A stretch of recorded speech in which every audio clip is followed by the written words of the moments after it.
The first time I heard the emergency alert, I was driving home from my night shift at the hospital. The radio crackled with that familiar harsh tone, cutting through the pre-dawn silence. I expected another flash flood warning or amber alert. Instead, a robotic voice delivered 5 words that would haunt me forever. Do not close your eyes under any circumstances. Repeat, do not close your eyes. The message cut off abruptly. Static filled my car's speakers, then silence. I checked my phone, but I couldn't see any messages. Just another glitch in the system, I thought. Though something about those 5 words gave me a disconcerting feeling throughout my whole body. I pulled into my driveway as the sun began to peek over the horizon. My eyes burned with exhaustion after 12 hours in accident and emergency. As a nurse, I was used to fighting sleep deprivation, but today felt different. The weight of fatigue pressed against my skull like a vice. Inside, I found my roommate Sarah slumped over our kitchen table, her coffee gone cold. Sarah? I touched her shoulder gently. She jolted to attention with a gasp, her eyes wide and bloodshot. John, thank God you're home. Her voice trembled. Did you get the alert? I nodded slowly. On the radio, what's going on? It's everywhere now. TV, phones, internet. She showed me her screen. The same 5 words blazed across social media. Videos showed people in cities worldwide receiving the same message in different languages. Speculation ran wild. Government conspiracy, terror attack, mass hysteria. Maybe it's just a hoax or an error. Things like this have happened before, I suggested. But Sarah shook her head. People are disappearing, Jay. When they fall asleep. She swallowed hard. They don't wake up. I wanted to dismiss it as paranoia, but the haunted look in Sarah's eyes stopped me. She pulled up a news report from Singapore, where the alert had first appeared 12 hours ago. Hospitals were overwhelmed with comatose patients. Their vital signs were normal, brain activity present, but nothing could wake them. How long have you been awake? I asked. Too long. Sarah's hand shook as she clutched her coffee mug. I can't. I won't sleep. Not after what happened to Mike. Mike was her boyfriend. They'd been texting when the alert started. He'd dismissed them, said he was going to take a nap. That was the last she heard from him. I felt the familiar pull of sleep tugging at my consciousness. My shift had ended, but I couldn't rest. Not yet. I needed to understand what we were dealing with. The next few hours were a blur of news reports and emergency broadcasts. The pattern was the same everywhere.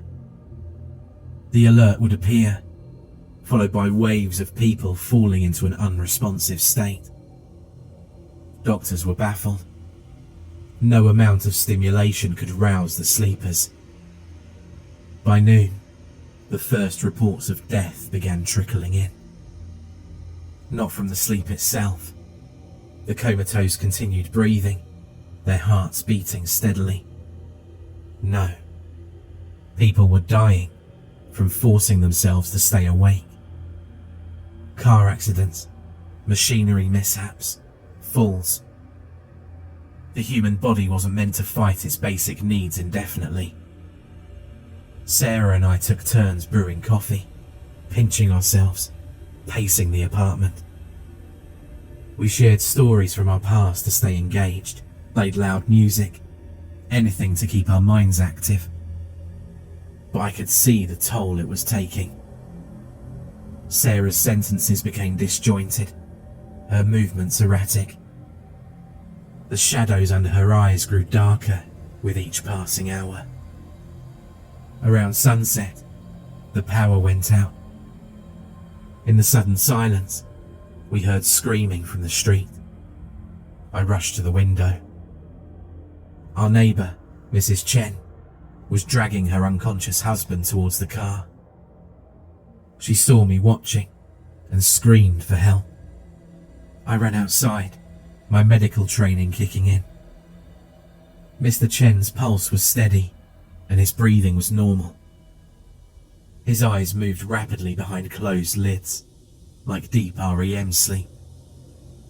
But no matter what I tried, a sternum rub, ammonia inhalants from my work bag, even a hard pinch, nothing produced a response. He just wanted to rest his eyes for a moment, Mrs. Chen sobbed. Just for a moment. We helped her to get into the hospital, though we all knew it was futile. The emergency room was chaos. Unconscious bodies filled every available space.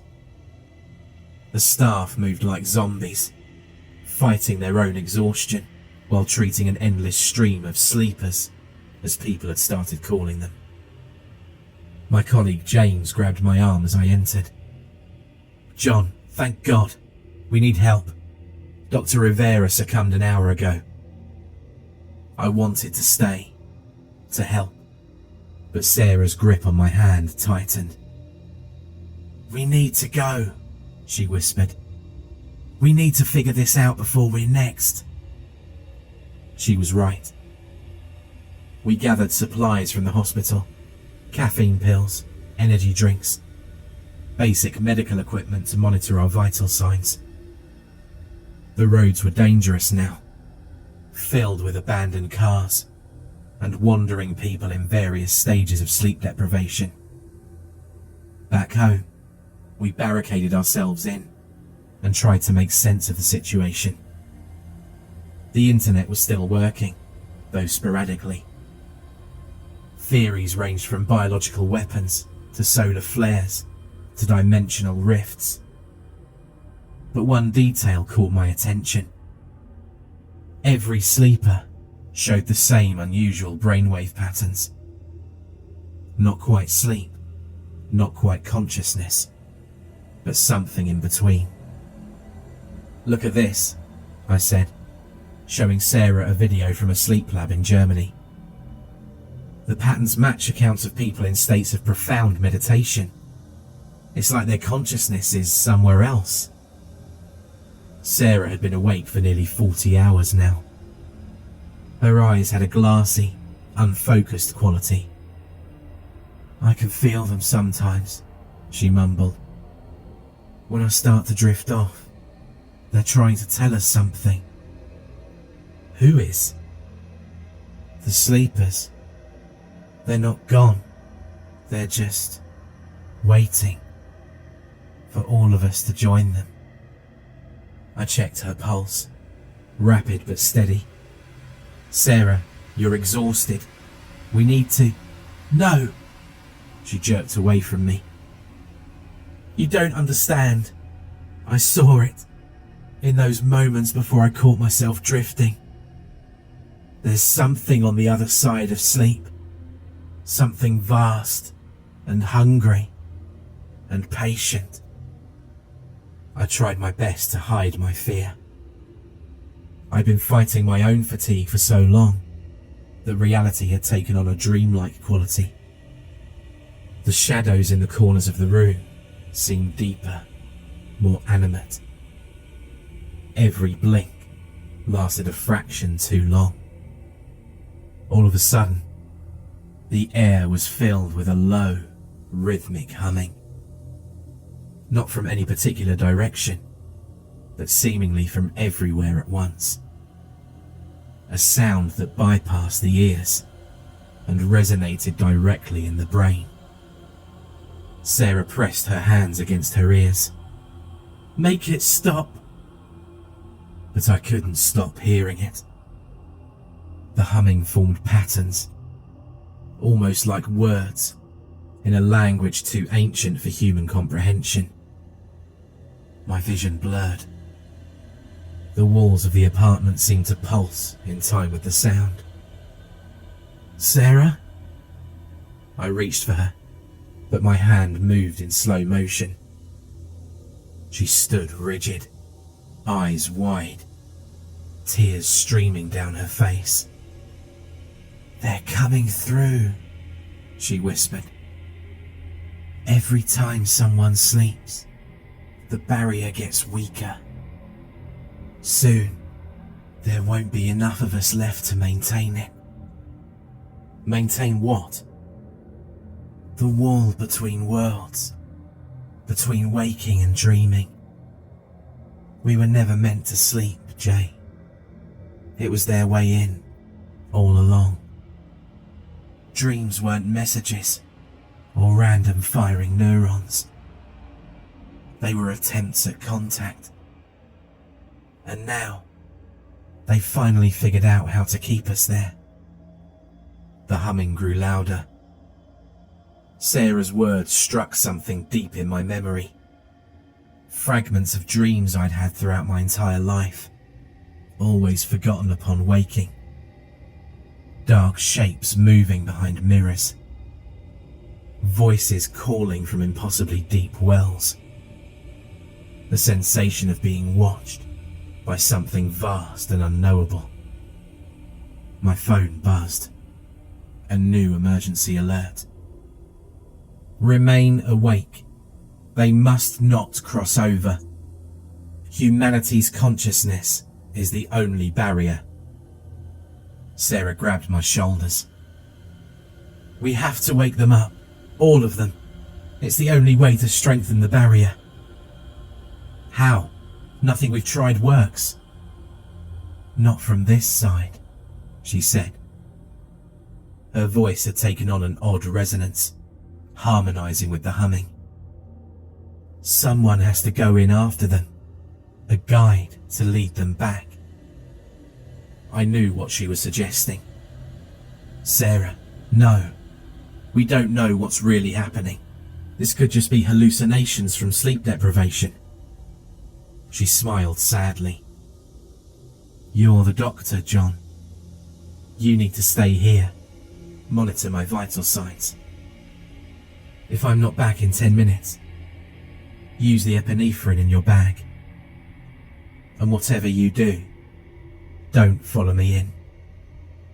Before I could stop her, she lay down on the couch and closed her eyes.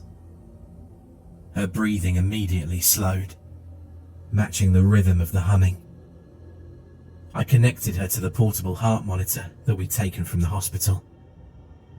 Her vitals remained steady, but her brain activity spiked off the charts. The minutes crawled by like hours. The humming grew so loud, it made my teeth ache. Shadows crept across the walls like living things, reaching towards Sarah's still form. I pinched my arms, slapped my face, anything to stay alert. At exactly 9 minutes and 30 seconds, Sarah's eyes snapped open. But they weren't her eyes anymore. The pupils had expanded to fill the entire socket, revealing depths that seemed to go on forever. When she spoke, her voice echoed as if from a great distance. "They're beautiful, Jay. So beautiful.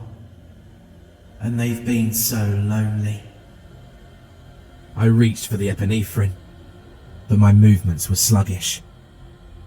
The shadows had become three-dimensional, peeling away from the walls like dark petals opening.